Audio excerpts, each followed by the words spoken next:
Baby Mario played a tune on T-Rex's teeth using bones, and the secret behind that is crazy. Today, we're moving through 36 amazing secrets that you totally missed in the Super Mario Bros. Galaxy movie. The Return of the Purple Dragon. The coolest Easter egg and the secret that nobody understood in the first movie might be a huge purple dragon that was created by Bowser Jr. with his magic paintbrush.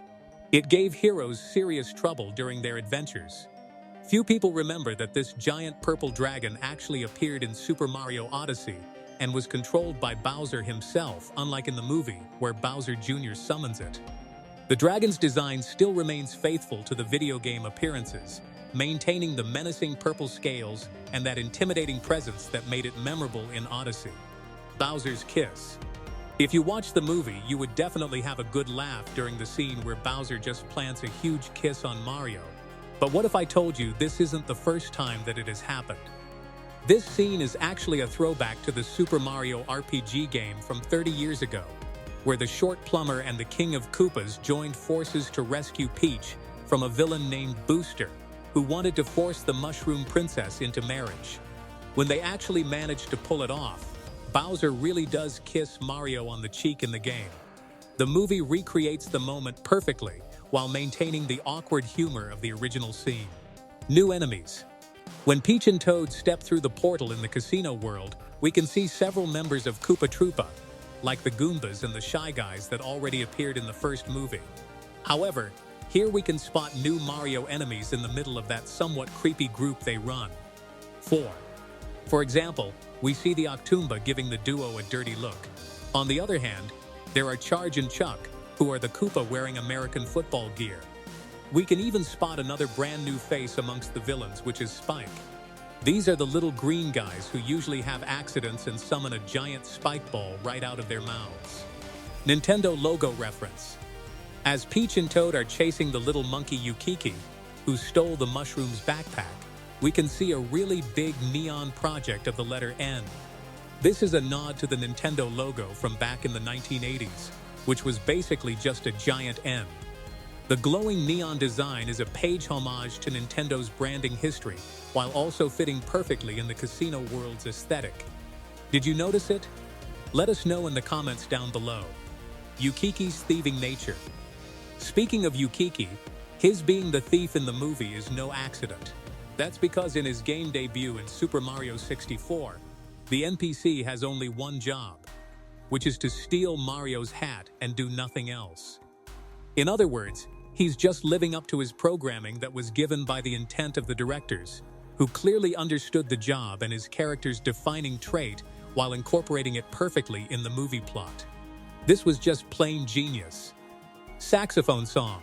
Talking about the Yukiki chase sequence, Peach and Toad actually entered the casino, and we can see a song being played on the saxophone. The truth is that it wasn't put there randomly. The song is actually the Jump Up Superstar song, which was used in the Super Mario Odyssey game and is sung by the plumber alongside Pauline in the game. The jazzy saxophone arrangement gives a familiar tone of a sophisticated casino atmosphere while remaining recognizable to the fans. This is how Nintendo works smartly, efficiently, and in a way that pays homage to the actual developers. Buzzy Beetle Waiter. When both Peach and Toad are in the casino, we can see a detail that practically nobody noticed. There is a busy bee who is working as a waiter and has several fruits stuck on the spike on his back. This creative use of the character's natural feature as a serving tray shows the attention to detail that the animators brought to reality. It was done in every single frame, and if you go back and watch the movie or at least some clip, you can clearly see how genius it actually was. Slot machine symbols. And we're not letting go of the casino yet, because another detail that you might have missed in one of those casino slot machines has references to the most important aspects of the movie. We can see on the big screen the egg Yoshi hatched from, the coins that perfectly reference this exact casino with the King Ward, the star as the node to Rosalina, and the mushroom representing Peach's kingdom. It was quite a coincidence to have all these symbols on a single slot machine, don't you think? It's actually a deliberate Easter egg summarizing the movie's key elements, which makes it quite interesting. Claw grip introduction.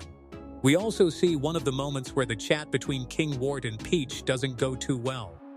We see another Mario game enemy that was previously unseen in the movie which showed up.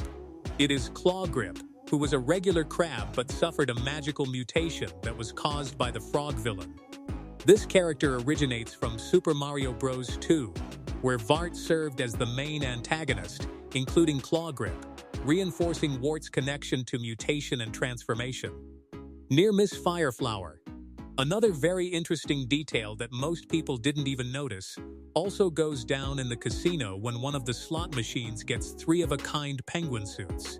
If you look closely, you'll realize that it's got three-of-a-kind Fireflower, meaning that the power tower almost bought in this scene, which would be basically a walking flamethrower. He looked pretty cool in the penguin suit. You've got to admit the penguin transformation provides excellent visual comedy that the Fireflower couldn't help deliver. But what it could have delivered would be one of the best visual scenes, which we were kind of missing now.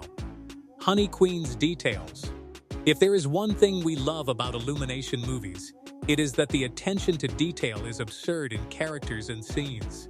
For example, you might have noticed that the Honey Queen's crown, which Mario, Luigi, and Yoshi visit, has some honeycomb details on it, just like the necklace she has on her chest. Besides that, if you look closely at the scene where the bee soldiers get emotional over Bowser's declaration of love for Peach, you'll notice that one of them is making a heart symbol with the antenna. After seeing that, it really cracked us up, because that was something we definitely weren't expecting.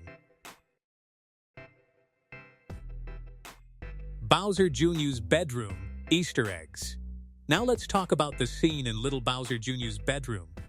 In this, we can find some really cool Easter eggs that we didn't know were even there.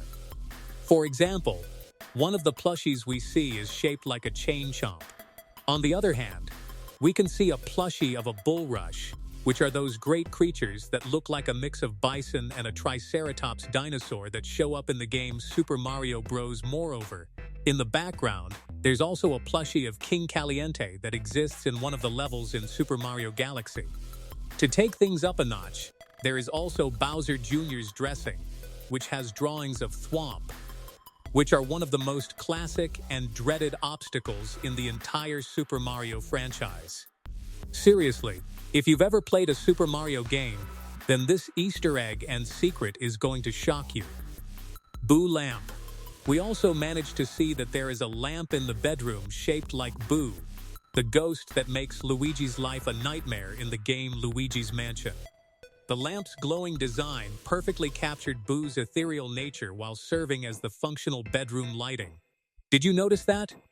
Be honest, because it was just way too iconic to ignore. And before we move to the next big secret, subscribe to the channel now. We're going deep into the whole lore. Rob cameo and glitch. Next up, we have the time when Peach and Toad make it to the information desk. That's where they meet Rob, who is the little robot who had already appeared in most of the Mario games, including the Mario Kart Ds, Super Smash Bros., Super Mario Maker, and even WarioWare. The most interesting part of Rob's cameo is that he starts glitching right then and there.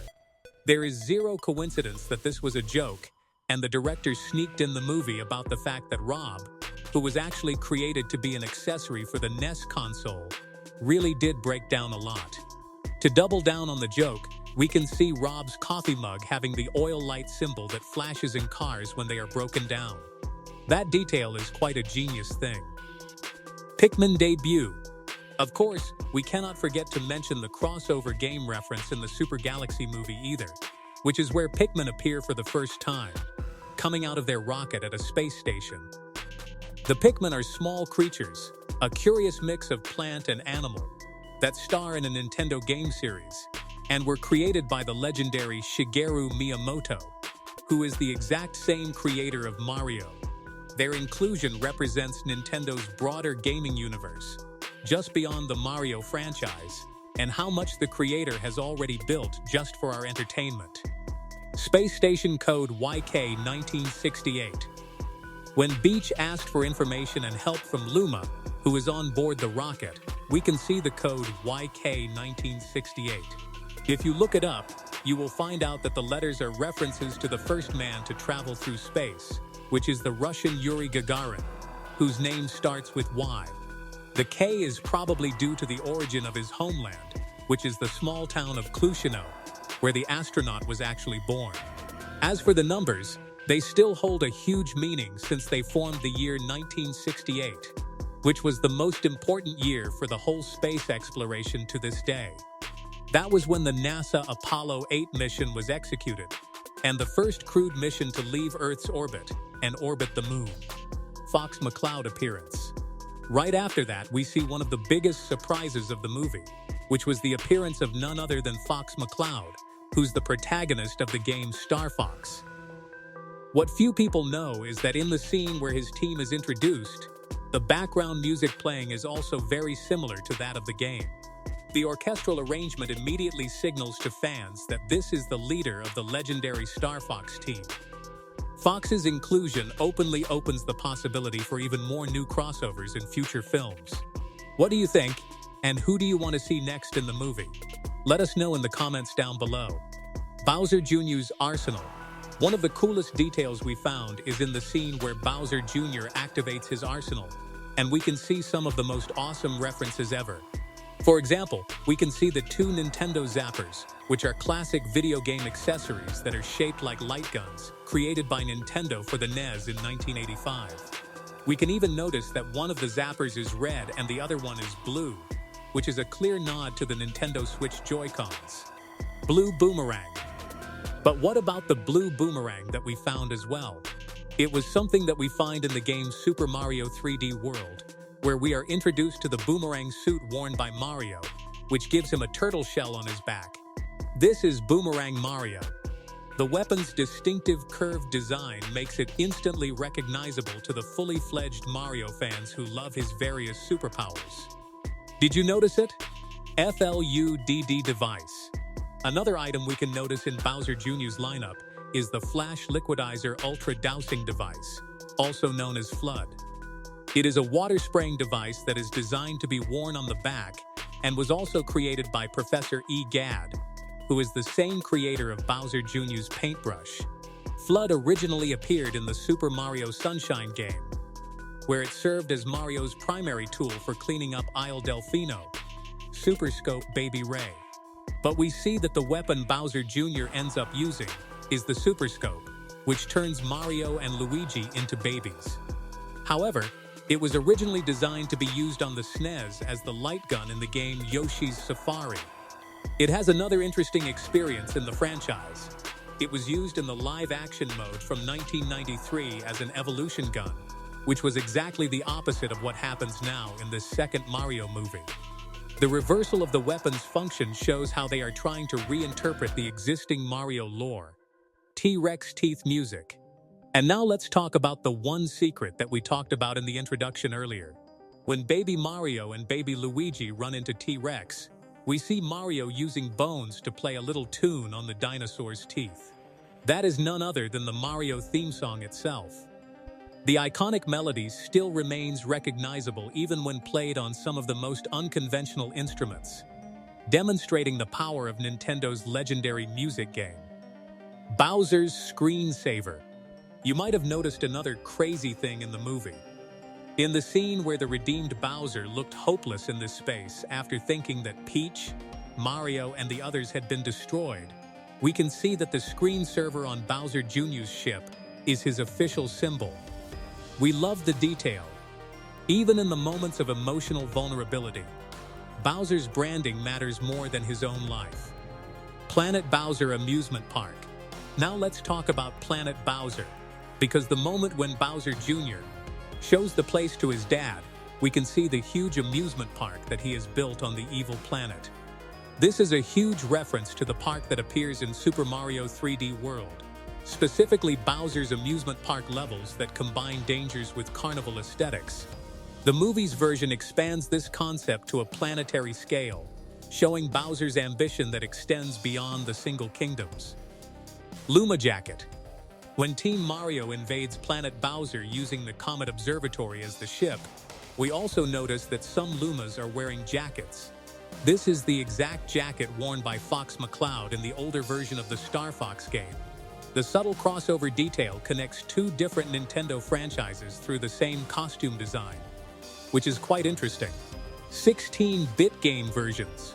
Of course, how can we forget to mention Bowser Jr.'s monitor showing Peach and Mario in their very first 16-bit game versions?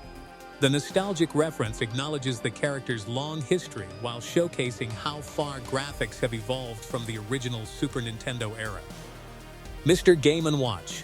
After an intense battle, Luigi manages to grab Bowser Jr.'s paintbrush, and that little guy he creates is none other than Mr. Game & Watch. He is a mascot created to be the generic representation of all protagonists from the Game & Watch line of handheld consoles. This is what Nintendo released back in the 1980s.